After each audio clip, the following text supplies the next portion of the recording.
오늘은 계속해서 사도행전 13장 14절로 44절로 52절까지 바울의 1차 전도 여행, 바울의 1차 선교 여행에 대해서 계속 살펴보고자 합니다. 안디옥 교회, 소위 선교사를 최초로 보낸 이 안디옥 교회에서 바울과 바나바를 특별히 기름 부어 세워서 이제 선교하러 보냈는데, 그 첫 번째 선교지가 바나바의 고향이었던 키프로스, 즉 구브로 섬이었다고 했습니다. 그 놀라운 역사가 나타났는데, 이제 오늘은 이 두 번째 안식일에 비시디아 안디옥이라는 지역에서 두 번째 안식일의 회당에서 하나님 말씀을 증거하고 거기서 나타난 역사, 즉 하나님의 역사, 성령의 역사와 또 마귀의 역사에 대해서 살펴보고자 합니다. 이 바울과 바나바의 1차 선교 여행 시에 이 비시디아 안디옥에서 두 번째 안식일에 설교했는데, 유대인들과 이방인들이 서로 다른 반응을 나타냈단 말이에요. 이 44절로 45절 읽으시기 바랍니다. 다음 안식일에는 거의 온 성읍이 주님의 말씀을 들으려고 모이니 유대인들이 무리들을 보고 시기가 가득하여 바울이 말한 것들을 반박하며 모독하였다. 두 번째 안식일에도 이 비시디 안디옥에서 회당 전도를 했단 말이에요. 지난 시간에 말씀드린 것처럼 유대인들은 자기들이 사는 곳마다 반드시 회당을 짓고 거기서 율법을 배우고 또 유대인들의 소위 이 공동체 생활하는 거예요. 이 회당을 시나고그라고 하는데, 이 시나고그는 유대인들의 공동체, 주이시 커뮤니티가 된단 말이에요. 그래서 복음을 증거하기 아주 좋은 접촉점이 되는 것이죠. 이 유대인의 회당이라고 하는 것이. 벌써 유대인들은 복음을 받을 준비가 돼 있는 자들 아닙니까? 구약의 율법에다 익숙한 거고, 구약의 율법과 선지서에 예언된 그 메시아를 기다리고 온 자들이란 말. 바울은 예수가 바로 메시아, 그리스도라는 사실을 이제 발견했기 때문에 그걸 자기 민족을 향해서 그걸 증거하려고 하는데, 성령님이 역사해서 많은 사람들이 하나님께로 돌아오게 됐습니다. 근데 이 두 번째 안식일에는 거기 보니까 거의 온 성읍이 주님의 말씀을 들으려고 모였다. 온 성읍.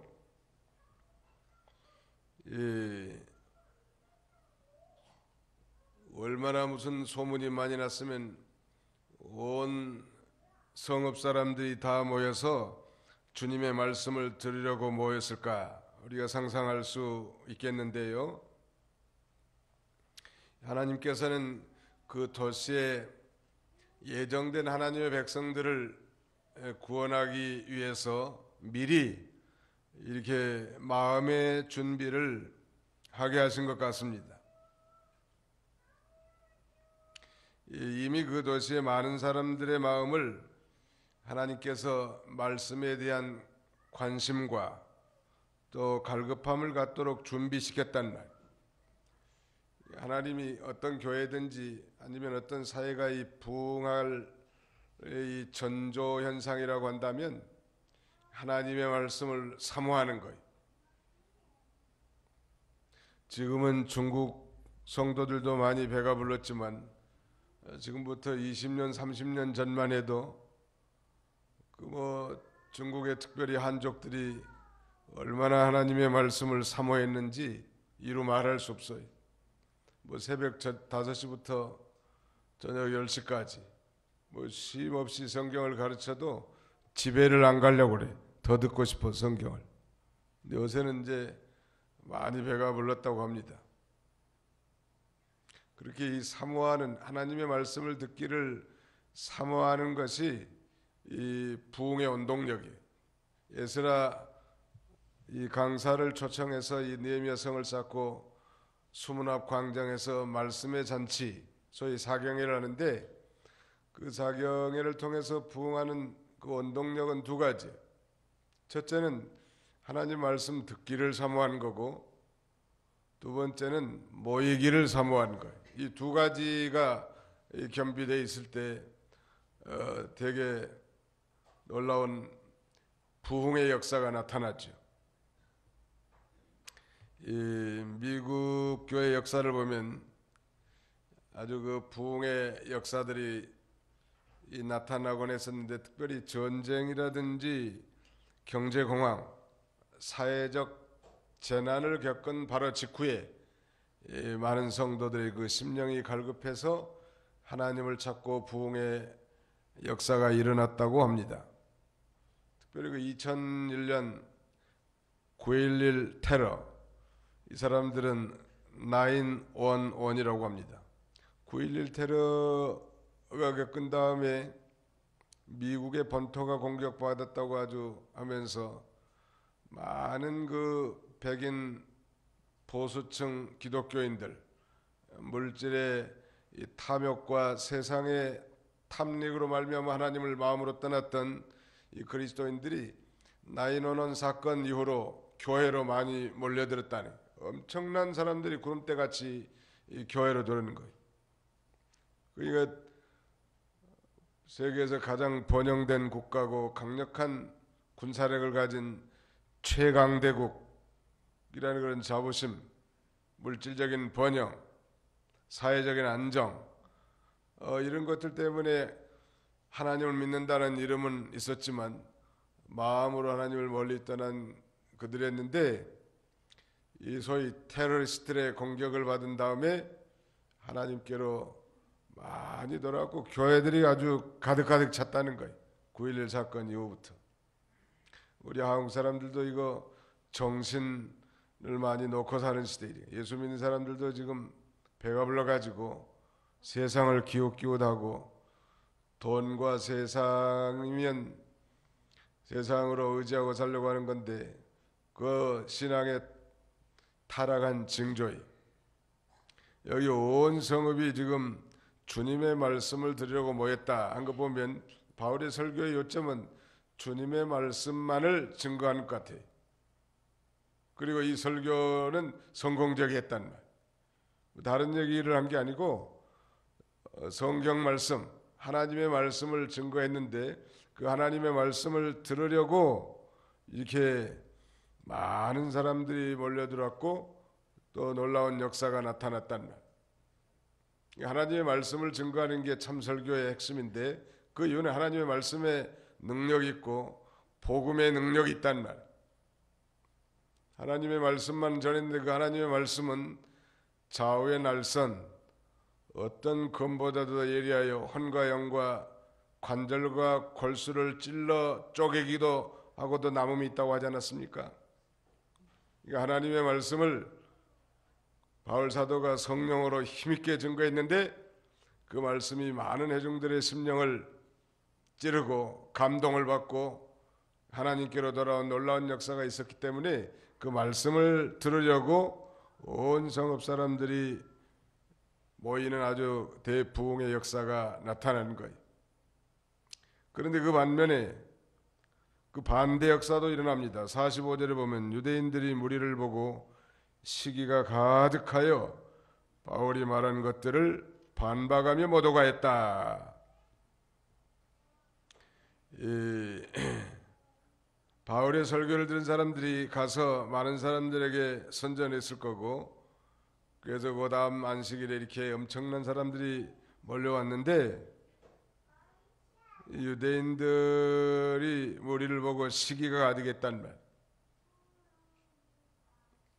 그래서 바울이 말한 건 사실은 하나님의 말씀이고 복음 진리인데 그걸 반박하면서 모독한 거예요. 정말 하나님의 말씀을 듣고 구원에 이르게 되는 천재이루의 이 기회에 이 마귀는 가만 놔두지 않는단 말이에요. 개인이나 교회나 가정이나 좀 믿음으로 살려고 하고 부흥될성 습득하면 가만 내둔 게 아니란 말이에요. 반드시 반대 세력, 대적하는 세력을 통해서 낙심하게도 하고 시험에 들게도 하고 쓰러지게도 만드는 거예요. 언제나 그걸 우리가 예산 편성하고 나가야 합니다. 왜 이들이 시기했을까? 유대인들이. 그 이유는 하나님의 영광보다는 자신의 명예와 영광, 즉 자신의 명예와 이익을 우선으로 했기 때문에 시기하는 거예요. 현재는 하나님 일만 잘 되면 괜찮잖아요. 교회에서도 마찬가지. 하나님의 영광을 목표로 삼고 나가는 사람들은 시기하지 않습니다. 자기 중심인 사람들이 시기하고 보통 원망한단 말이에요. 하나님 일만 잘 되면 되고 하나님의 영광만 드러나면 된다. 나는 낮아져도 괜찮다. 그런 그 심정으로 나갈 때 시기하지 않을 수 있다는 것. 이런 이 반박하는 유대인들을 향해서 바울과 바나가 어떻게 대응합니까? 46절부터 7절까지 읽어주세요. 그러자 바울과 바나바가 담대히 말하였다. 너희에게 먼저 하나님의 말씀을 전하는 것이 마땅하나 너희가 그것을 거부하고 스스로 영생에 합당치 않는 자라고 판단하므로 보아라, 이제 우리는 이방인들에게로 향한다. 이는 주께서 우리에게 이와 같이 명령하시기를 내가 너를 이방인들의 빛으로 세웠으니 이는 너를 땅끝까지 구원을 전하는 자가 되게 하려는 것이다 라고 하였기 때문이다. 예, 바울과 바나가 이 비방하는 무리들을 향해서 낙담하거나 좌절하지 않고 원망하지 않았습니다. 오히려 여기 보니까 담대히 말하였다. 이 담대함, 이건 성령 충만의 열매거든요. 비겁함, 이것은 이 성령의 충만함을 갖지 못한 자들의 특징이에요. 베드로는 이 오순절 성령을 받은 다음에는 아주 담대하게 생명을 불사하고 복음을 전거했습니다만 그렇지 못할 때는 예수님을 3번씩이나 부인했단 말이에요. 그런 비겁자가 어떻게 용기 있는 자로 바꿔줄 수가 있겠는가? 똑같은 사람인데 그건 바로 성령에 충만할 때 그것이 가능한 것입니다. 이 바울과 바나바는 유대인들이 그들이 전한 말을 믿지 않고 또 이 비방하는 것에 대해서 이렇게 생각하는 거예요. 스스로 너희가 그걸 거부하고 스스로 영생에 합당치 않은 자라고 판단함으로 이렇게 말했단 말. 스스로 영생 얻음에 합당치 않은 걸 증거한 거란 말.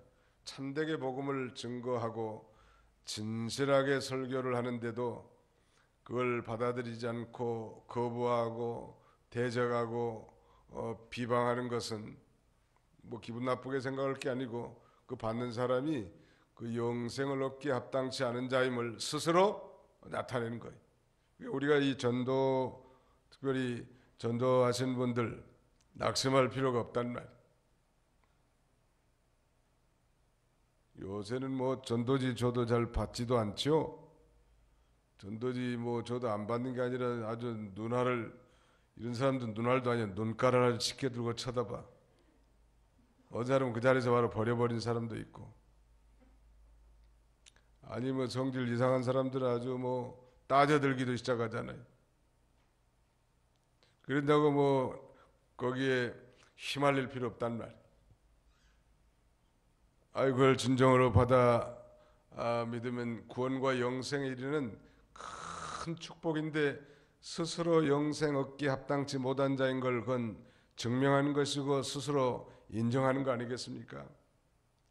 다만 우리가 할 일은 최선을 다해서 성령 충만해서 복음을 전하고 전도인으로 사는 것이 중요할 것입니다.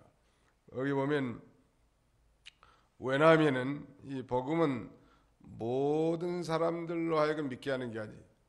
성경에는 믿음은 모든 사람의 것이 아니라고 말씀합니다.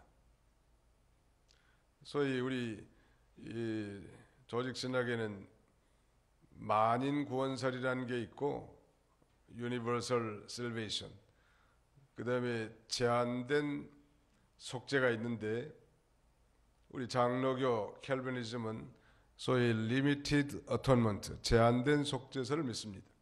이거 모든 사람이 다 복음을 전하면 믿는 게 아니고, 오늘 뒤에도 나옵니다만 영생 얻기로 작정된 자, 창세전에 그리스도 안에서 신령한 복을 받기로 작정된 자가 믿는 거예요. 아니 목사님, 그러면 뭐 영생 얻기로 작정된 자가 있으면 전도할 필요도 없겠네요? 그렇게 반문하실 수 있겠지만, 하나님은 우리들의 이 연약하고 부족한 손길을 통해서 우리의 목소리와 우리의 발품을 팔아서, 아니 우리 가난한 가운데서 물질을 내서 전도하고 선교하게 해서 택한 백성들로 하여금 복음을 듣게 하고 믿게 한다는 거예요. 근데 그 믿는 사람이라면 이 사람이 영생 얻기로 작정된 증거이겠죠. 자, 거기 한번 읽어보세요. 로마서 10장, 사도행전 다음에 로마서 10장을 한번 읽으시기 바랍니다. 9절. 내가 만일 내 입으로 예수님을 주님으로 고백하고 또 하나님께서 그분을 죽은 자 가운데서 살리신 것을 내 마음으로 믿으면 구원을 받을 것이다. 사람이 마음으로 믿어 의를 이루고 입으로 고백하여 구원에 이른다. 14절부터 읽어주세요. 그러나 그들이 믿지 않는 분을 어떻게 부르겠느냐? 듣지도 못한 분을 어떻게 믿겠느냐? 전파하는 자가 없이 어떻게 듣겠느냐? 보내심을 받지 않았으면 어떻게 전파하겠느냐? 기록된 것과 같으니 좋은 소식을 전하는 자들의 발이 얼마나 아름다운가라고 하였다. 예, 거기 보면 듣지도 못한 분을 어떻게 믿겠느냐? 전파하는 자가 없이 어떻게 듣겠느냐? 보내심을 받지 않았으면 어떻게 전파하겠느냐? 그러니까 이 전파하는 자가 있고 그 전파하는 자를 통해서 듣고 믿게 된다는 거예요. 하나님의 이 택한 백성들, 즉 영생 얻기로 작정된 자는 복음 전도자들을 통해서 전파된 복음을 믿게 된다는 말이에요. 그러나 반대하고 대적하고 거절하는 것은 영생 얻기 합당치 않은 자인 줄 알고 거기서 뭐 낙심할 필요도 없단 말이에요. 믿지 않는 자들 때문에 너무 상심할 거 없고, 또 너무 또 믿지 않으려고 억지로 또 변론하고 따지려고 한 사람들하고 시간 낭비하면서 오래 변론할 필요도 없어요. 그저 우리는 최선을 다해서 증거할 뿐이죠. 믿지 않고 순종치 않는 자는 버려두고 다시 새로운 전도 지역, 새로운 전도 대상을 찾아서 우리가 나가야 될 것이고, 하나님께서 이 구원하신 자들은 반드시 믿고 순종하게 돼 있다는 거예요. 또 전하다 보면 이 받아들인 사람, 믿고 순종하는 사람들이 있게 마련이라는 거예요. 오늘 이 비시디아 안디옥이라고 하는 지역에서 바울이 두 번째 안식일에 이 설교했는데 구름대같이 많은 성읍 사람들이 다 몰려 들어와서 하나님의 말씀을 드리려고 모였는데, 유대인들이 시기하면서 이렇게 바울이 말한 것을 반박하고 못 오겠다는 말. 사실 바울은 바울의 말이 아니고 하나님의 말씀이지 않습니까? 그러니까 결론적으로 참 전도자나 참 하나님의 종의 말을 반박하고 못 오간 것은 하나님을 못 오가고 하나님을 반박한 셈이 되는 거란 말.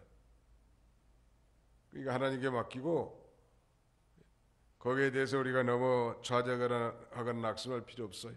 우리가 이미 살펴본 대로 13장 앞부분에서 이 바나바의 고향 키프로스에 가서 복음을 전할 때도 그 총독이 하나님 말씀 드리려고 하는데 그 박수가 못 듣게 아주 방해하잖아요.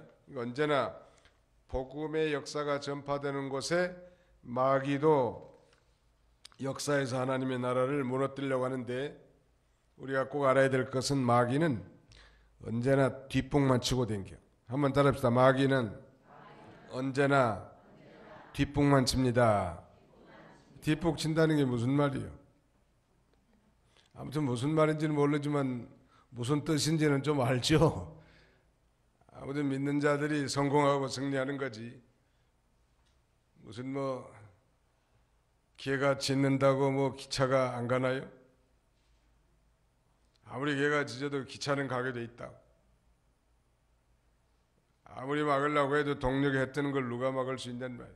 이 복음을 증거하고 이 복음의 흐름, 이건 그 어느 누구도 막을 수 없어요. 여러분, 산에서 엄청난 물이 내려오는데 그걸 막을 수 없단 말이에요. 막으면 옆으로 또 흘러서 나가는 거예요. 이 하나님의 뜻, 하나님의 이 구원운동을 잘 받아들이고 영접하는 자는 축복이. 옛날 우리나라는 선교사들이 여러 지역들을 분배해 가지고 체계적으로 선교를 했다고 합니다.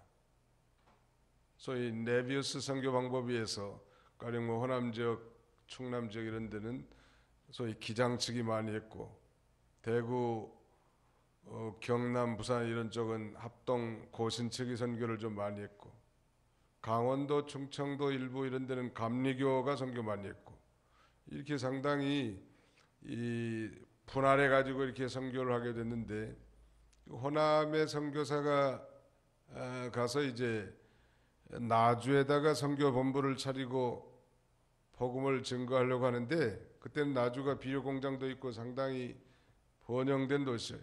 강주는 뭐 그렇지 못했고. 근데 그 선교사들을 나주 사람들이 뭐 갓쓰고 뭐 삽들고 와가지고 반대했단 말이에요. 조상신 섬기는데 이런 양놈 귀신들이 와가지고 방해한다. 그래서 할 수 없이 그 선교사들이 소위 선교 캠프를 광주로 옮겼다는 거예요. 근데 놀라운 일은 지금 광주는 아주 광역시가 됐고 나주는 아주 작은 변방의 도시에 지나잖아요. 만약에 나주가 복음을 잘 받아들이고 선교사들을 잘 영접했다면 아마 나주가 아마 광역시가 됐을지 알 수 없다. 하나님의 구원운동을 잘 받아들이는 지역, 백성, 하나님이 반드시 축복하시는 거예요. 믿으시면 아멘 합시다. 반대하는 사람은 다 거기에 넘어지게 된 게 있어요. 오늘 본문에 우리 전도사님 읽었지만 거기 47절에 보시면 이는 주께서 우리에게 이와 같이 명령하시기를 내가 너를 이방인들의 빛으로 세웠으니 그랬는데, 내가 하는 건 성부 하나님이고 너를 하는 건 바로 예수님, 메시아를 가리키는 거예요.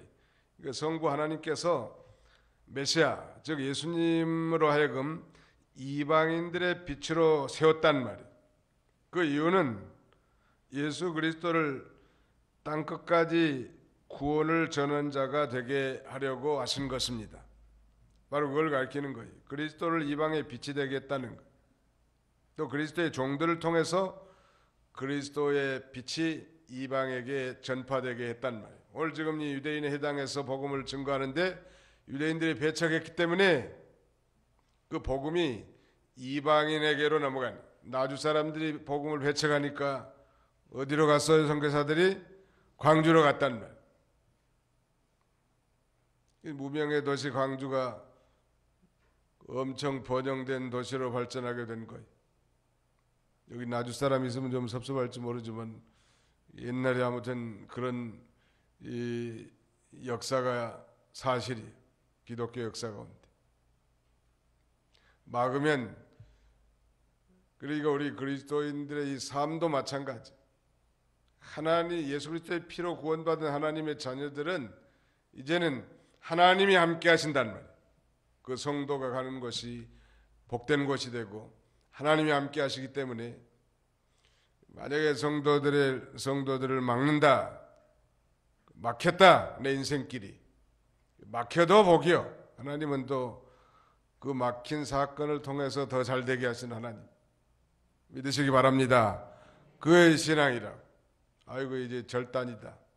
앞에는 지금 홍해바다가 가로막혀 있고 뒤에는 애굽의 추병들이 쫓아오고 좌우에 사막으로 둘러싸여서 우리는 영락없는 도간에 든 쥐가 됐구나.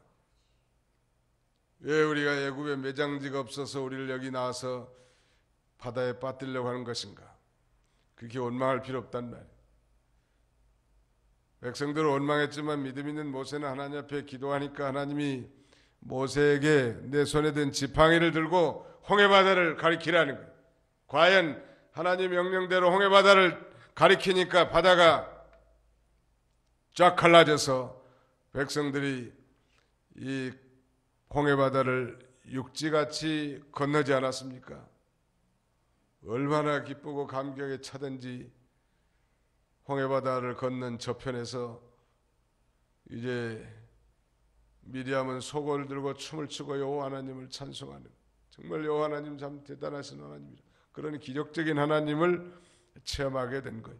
복음의 흐름을 막는 거, 복음을 가지고 전파하는 하나님의 종들을 대적하는 거, 이거야말로 망하는 길이고 가시채로 발 뒤꿈치로 가시채를 차는 거나 마찬가지라. 이 복음을 증거하면 언제나 두 가지 반응이 나와요. 영접하는 자가 있고 대적하는 자가 있다는 말.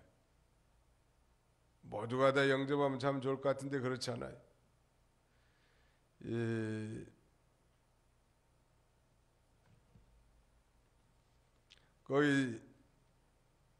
여기 한번 봐보세요. 48절로 49절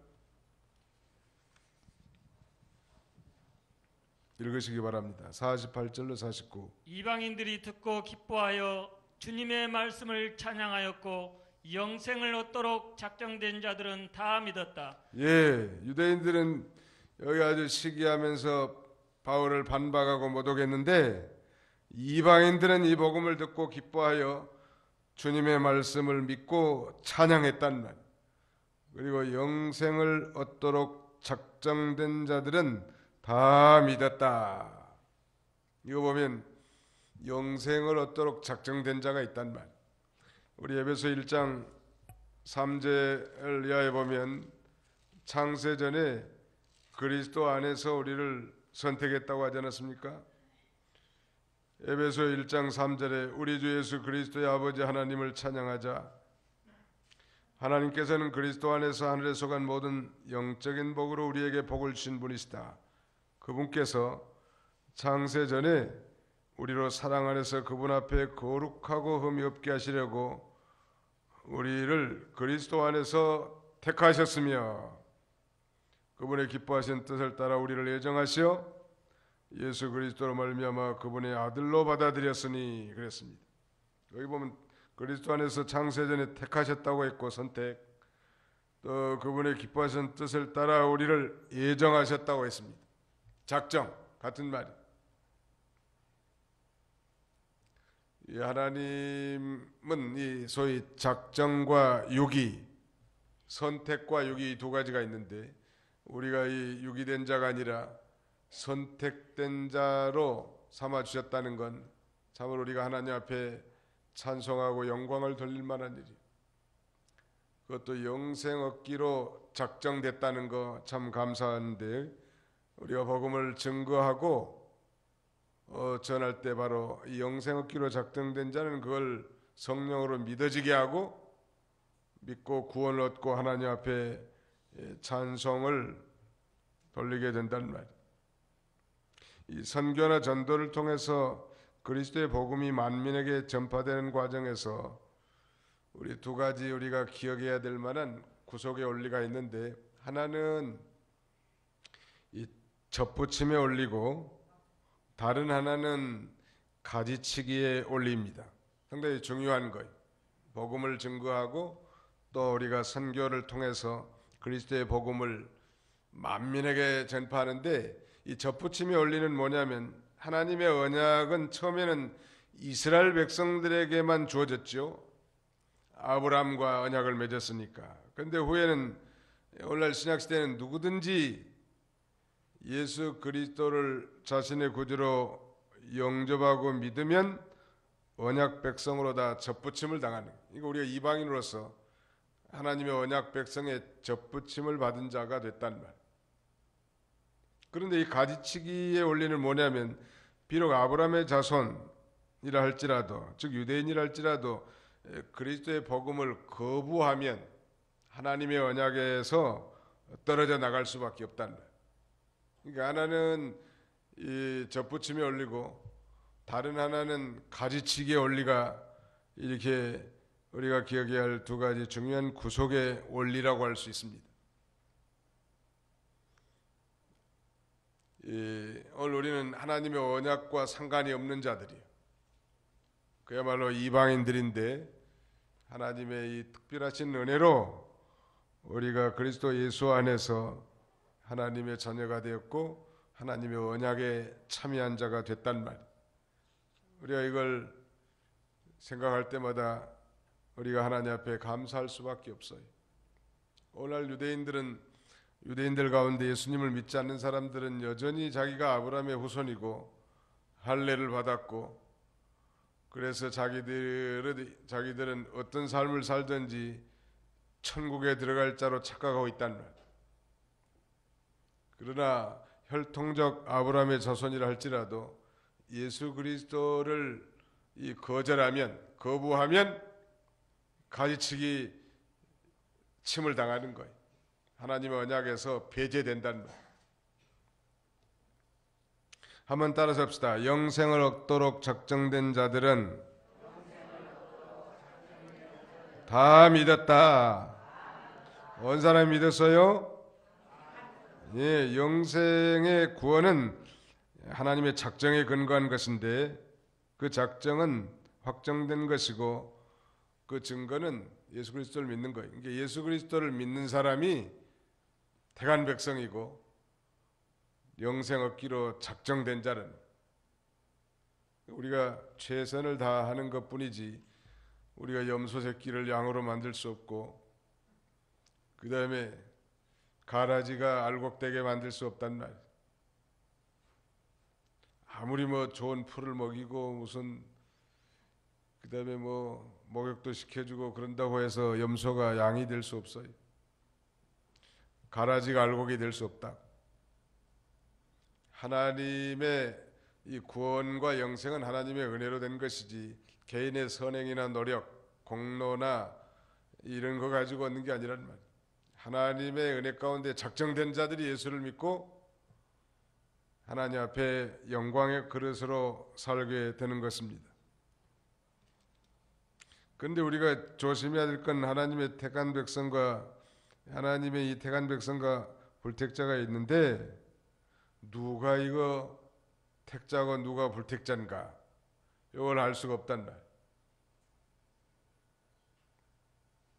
그들의 행동을 통해서 짐작은 좀 할 수 있지만 우리는 짐작할 권리도 자격도 없어. 알 수가 없다. 왜냐하면 내내 바울사도같이 기독교를 대적하고 예수 그리스도를 대적한 사람이 어느 날 갑자기 다메섹 도상에서 180도 이 예수 그리스도를 만난 다음에 전환된 삶을 살 줄 누가 알 수 있냐는 말. 그래서 우리는 함부로 우리가 판단하거나 정죄할 그런 위치에 있는 게 아니에요. 우리 하나님의 소관이. 그래서 다만 우리는 택자인지 불택자인지 모르니까 복음을 최선을 다해서 증거할 뿐이란 말이에요. 복음을 전해주면 하나님의 택한 백성은 깨달아서 믿게 될 거고 불택자는 깨닫지 못해서 믿지 않고 가려져 있을 것입니다. 이 바울이 복음을 전할 때는 유대인들이 배척하고 비방했지만 이방인들은 믿고 기뻐하고 하나님의 말씀을 찬양하자 했다고 하지 않았습니까? 50절 보시겠습니다. 50절부터 좀 읽으십시오. 유대인들이 경건한 기브인들과 그 성읍의 지도층을 선동하여 바울과 바나바를 박해하도록 하여 그들을 자신들의 지역에서 내쫓았다.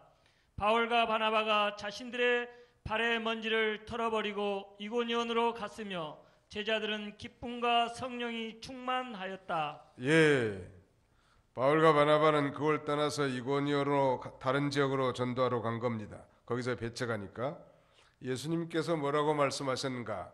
예수님 말씀하신 그대로 지금 실천하는 건데 예수님께서는 마태복음 10장에서 이제 제자들을 파송할 때 그렇게 말합니다. 10장 23절을 다 같이 찾아서 한번 읽어봅시다. 마태복음 10장 23절 마태복음 제10장 23절 우선 14절을 먼저 읽어봅시다. 마태복음 10장 14절부터 먼저 같이 읽어보겠습니다. 시작. 누구든지 너희를 영접하지 않거나 너희 말을 듣지 않으면 그 집이나 마을 밖으로 나갈 때에 너의 발의 먼지를 털어버려라. 또 23절 시작. 그들이 너희를 이 성읍에서 박해하면 너희는 다른 성읍으로 피하여라. 내가 진정으로 너희에게 말하니 인자가 올 때까지 너희가 이스라엘의 성읍들을 결코 다 다니지 못할 것이다. 이 성읍에서 박해하면 어디로 가면 돼요? 다른 성읍으로 피하면 되는 거예요. 인자가 올 때까지, 말은 예수님이 이 재림하실 때까지 이스라엘의 성읍들을 결코 다 다니지 못할 것이다. 전도할 자리가 있다는 거예요. 어디든지. 최권능 목사님의 본명은 최봉석이라고 하는데 평양신학교에서 가수로 졸업을 한 모양이에요. 은혜로. 근데 전도는 잘했다고 합니다. 이 시험이 있으면 공부를 해야 되는데 이 양반은 공부는 안 하고 별로 소질이 없었는 모양이에요. 그래 전도하러 댕긴 모양이에요. 근데 이 양반이 전도를 잘해가지고 이 교회를 많이 개척했다는 거예요. 이 전도를 잘해가지고 교회를 시작은 잘하는데 조금 있으면 그 교인들한테 쫓겨나니까 또 다른 데 가서 전도해가지고 교회 하나 세우면 또 쫓겨나고. 아무튼 이게 사실인지 아닌지는 제가 보거나 듣지 않았기 때문에 잘 모르지만 아무튼 다 배우고 들은 얘기예요. 그래서 교회를 몇 개 개척했다는 거예요? 아무튼 한 70개 이상 한 거예요, 교회를. 왜냐하면 교회 하다가 이제 교회가 좀 될성 싶으면 부르면 쫓겨난 거예요, 교인들한테. 아마 성질이 보통 급한 모양이에요. 그 성질, 그러니까 또 쫓겨나면 또 가서 복음을 전도해가지고 교회를 세우는 거예요. 그래도 그 양반이 지금까지 살 수도 없었을 거고, 그 다음에는 그렇게 쫓겨났기 때문에 교회를 많이 개척하지 않았어요. 아무튼 예수 믿는 사람은 뒤로 넘어져도 찰떡이 엎어지는 거예요. 찰떡. 그러니까 고개만 살짝 돌려가지고 뜯어먹기만 하면 돼요. 우리는. 한번 따라서 합시다. 예수 믿는 사람은 뒤로 넘어져도 찰떡이 엎어진다. 엎어진다는 말은 사투리인데 찰떡에 넘어지는 거. 어떤 경우든지 하나님이 잘 되게 하는 거라는 예수 믿는 사람. 믿으시기 바랍니다. 그걸 믿고 사는 거예요. 낙심하지 말고. 이 환경을 통해서 하나님은 또 어떻게 역사하시려고 하시는가? 나를 하나님이 이리로 보내셨는가? 생명 구원하려고, 택한 백성들을 건질라고. 바울이 말한 것처럼 이 성에 택한 자가 많이 있는 줄 알고 거기 건져내게 하려고 하시는 하나님의 섭리고, 한 가지만 더 살펴본다면 그 발의 먼지를 떨어버리라는 얘기는 이 심판날의 증거가 되기 위한 거예요. 심판날에 이 핍박자들이 변명할 여지가 없이 스스로 책임져야 할 걸 가리키는 것이고, 이 유대인들은 다른 나라 이방 세계를 여행했다가 자기 땅으로 돌아올 때 발에 티끌을 털어버리는 그런 습성이 있었다고 하는데요. 이방의 티끌조차도 거룩한 땅 이스라엘 땅에 들어오지 않으려는 그런 의도에서 나온 것 같습니다. 그러나 이 발에 먼지를 털어버린 건 바로 심판날의 증거를 삼기 위한 거고, 또 한 가지 더 설명드린다면 더 이상 이제 관계가 없다 하는 그런 교제의 선을 분명하게 하는 그런 단호함을 표시하는 것입니다. 아무리 복음을 증거하고 믿음으로 살려다가 핍박하고 대적하는 사람들이 있으면 먼지를 털어버리라는 건 복음을 전했으니까 우리가 할 일을 한 건 다 한 거예요. 그들이 지옥 가는 것은 저들이 받아들이지 않은 것이고, 대적하는 것은 심판날에 증거를 삼게 한 거란 말이에요. 그러므로 우리는 꼭 목사나 전도사, 직분자들만 전도하는 사람들이 아니고 예수 믿고 구원받은 그리스도인들은 넓은 의미에서 모두가 다 전도자들인데 우리의 삶 자체가 전도예요. 사업을 하든 직장을 하든 공부를 하든 이 무엇을 하든지 우리의 이 메인 잡, 본업은 복음 전하는 거고 사이드 잡, 부업은 세상 일하는 거. 우리의 본업은 복음 전하는 거고 교회를 세워나가는 게 본업이에요. 부업은 직장 생활하는 거, 사업하는 거, 공부하는 거, 모든 일하는 건 다 우리의 부업이란 말. 이렇게 이런 마음을 가지고 나가는 자, 왜 핍박이 없겠냐는 말. 그럴 때 낙심하거나 좌절하지 말고 주님만 바라보고 최선을 다해서 증거하고 또 주님을 의지하고 나가는 그런 저와 여러분들이 다 되시기 바랍니다. 제자들이 기쁨과 성령이 충만했다고 했는데 이게 이 신자들의 정상적인 모습 아니? 기쁨 충만, 성령 충만. 사실 성령 충만 속에 기쁨 충만이 포함된 것인데요. 우리가 넓은 의미에서 모두가 다 전도자들인데 어떤 상황 가운데서도 성령이 충만하고 또 기쁨이 충만한 삶을 사는 저와 여러분들이 다 되시기를 간절히 바랍니다. 기도합시다. 하나님 아버지 감사합니다.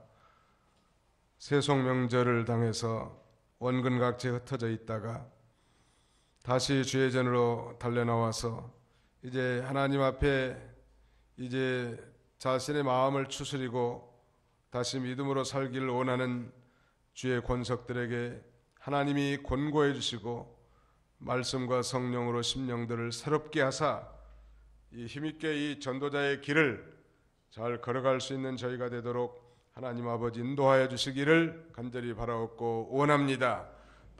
바울은 가는 곳마다 하나님의 말씀을 증거했고 성령으로 증거한 그 하나님의 말씀을 듣기 위해서 많은 무리들이 모여든 이 부흥의 역사도 있었지만 동일하게 마귀도 어떻게든지 하나님의 이 부흥의 역사를 넘어뜨리려고 하고 막으려고 하는 그런 대적의 세력이 있었다고 했습니다. 그러나 오히려 그 일로 인하여 도리어 복음이 전파되고 주님이 명령하신 바 성령이 충만한 가운데 땅끝까지 복음을 증거하라는 하나님의 뜻이 이루어진 걸 보고 기뻐하고 즐거워하는 그런 우리 모든 전도자들이 다 되게 하여 주시옵소서. 우리 예수 믿고 구원받은 하나님의 백성들에게 닥치는 모든 어려움들은 이 일들을 통해서 더욱 하나님을 가까이 하게 하고 또 다른 방법으로 하나님께서 복을 주시기 위한 섭리인 줄 알고 우리의 이 본업과 부업이 무엇인지를 바로 밝히 깨닫고 우리를 부르신 하나님의 목적을 따라 순종하며 살아갈 수 있는 저희가 다 되게 하여 주시옵소서. 예수님의 이름으로 기도하옵나이다. 아멘.